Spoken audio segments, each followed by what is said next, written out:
Le Coran se réfère à la vie de nombreux prophètes. Le prophète Noé est l'un d'eux. Il tenta, comme les autres prophètes, de détourner son peuple de ses croyances erronées et l'invita à revenir sur le chemin de Dieu. Mais son peuple persista dans son refus à croire en lui. C'est pourquoi il finit par être détruit par un terrible déluge.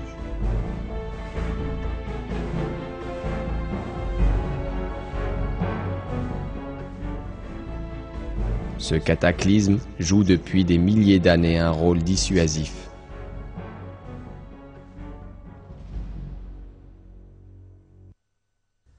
En vérité, c'est nous qui, lorsque les eaux débordèrent, vous avons chargé sur l'arche, afin d'en faire pour vous un rappel à conserver par toute oreille attentive.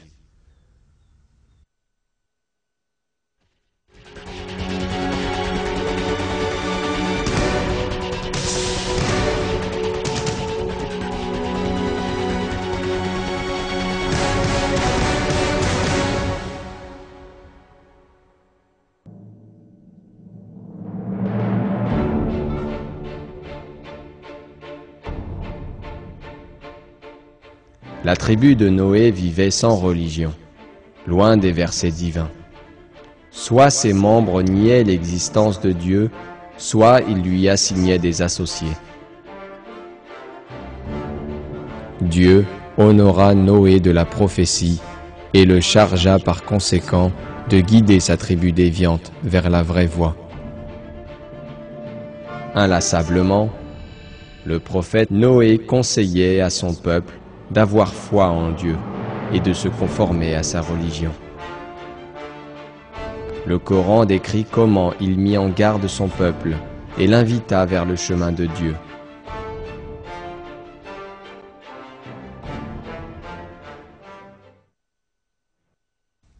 Nous envoyâmes Noé vers son peuple. Il dit : Ô mon peuple, adorez Dieu. Vous n'avez pas d'autre divinité en dehors de lui. Ne le craignez-vous donc pas?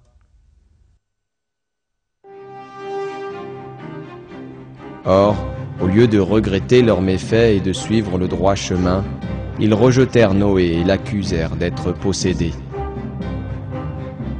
En plus, ils décidèrent de le surveiller et de faire pression sur lui. Face à ces réactions, le prophète Noé chercha refuge auprès de Dieu et implora son aide.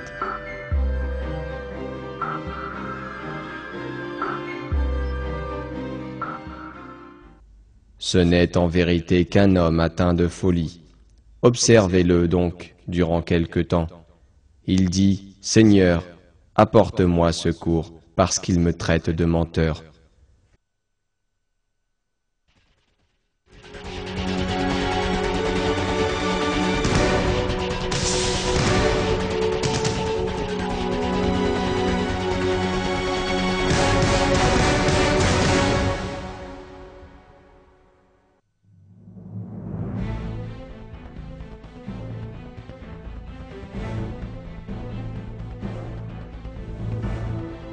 En dépit de la pression des associateurs, le prophète Noé continua à les mettre en garde. Jour et nuit, il luttait pour les amener vers le droit chemin. Ses avertissements étaient vains.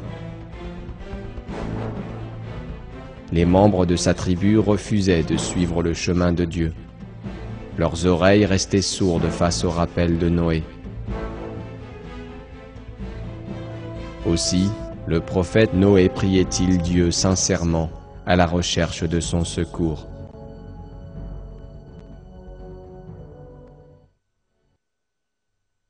Il invoqua donc son Seigneur. « Moi, je suis vaincu. Fais triompher ta cause. »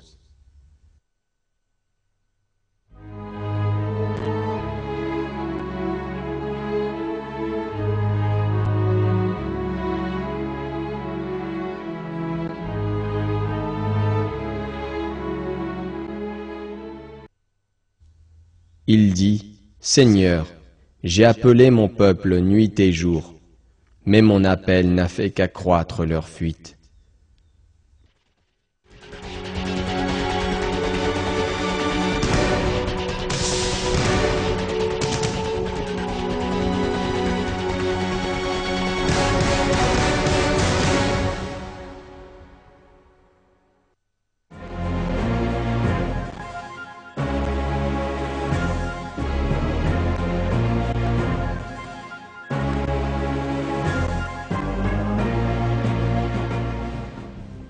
Dieu répondit à la prière sincère de Noé, en l'informant de sa décision d'infliger aux associateurs une très douloureuse punition, sous la forme d'une terrible inondation.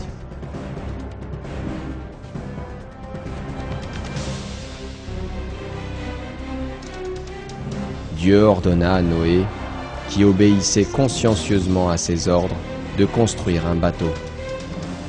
Le prophète Noé construisit soigneusement l'arche.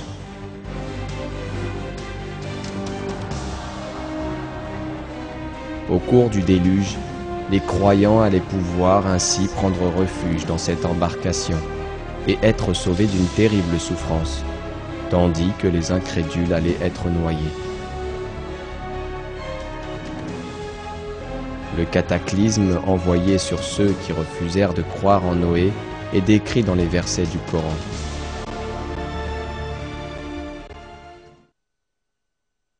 Et construis l'arche sous nos yeux et d'après notre révélation, et ne m'interpelle plus au sujet des injustes, car ils vont être noyés.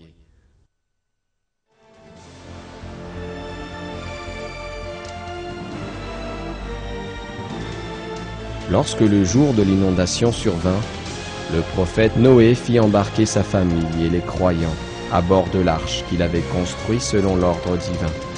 Voici ce qu'en dit le Coran.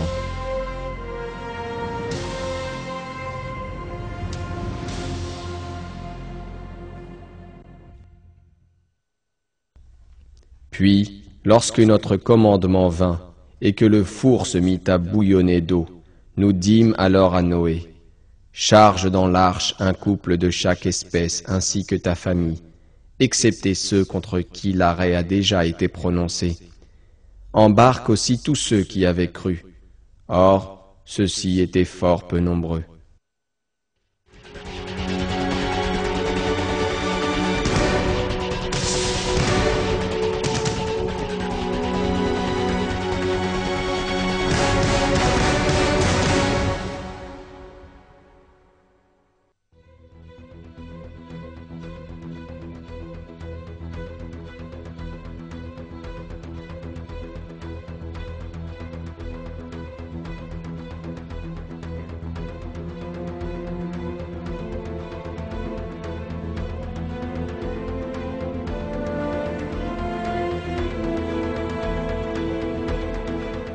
Une forte pluie tomba ainsi sans discontinuer.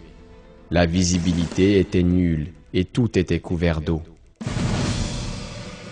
Le moment de la souffrance avait sonné.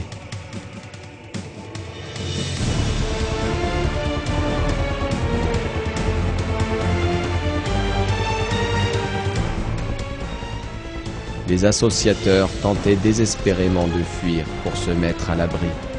Tous leurs efforts étaient vains. La promesse de Dieu devait s'accomplir.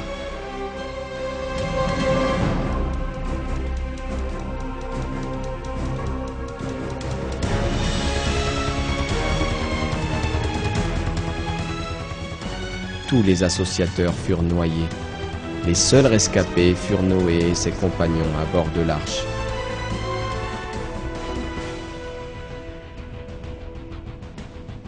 Quand le déluge toucha à sa fin, les eaux se retirèrent, et le bateau s'arrêta à un endroit surélevé, appelé El